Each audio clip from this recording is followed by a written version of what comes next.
In this week's question, we have a hexagonal-based pyramid and we want to color at least one edge of each face blue.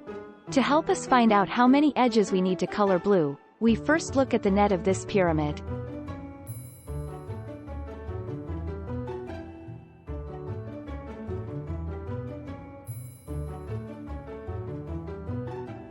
Since we want to color at least one edge blue, it makes sense for us to color an edge between two faces, like this.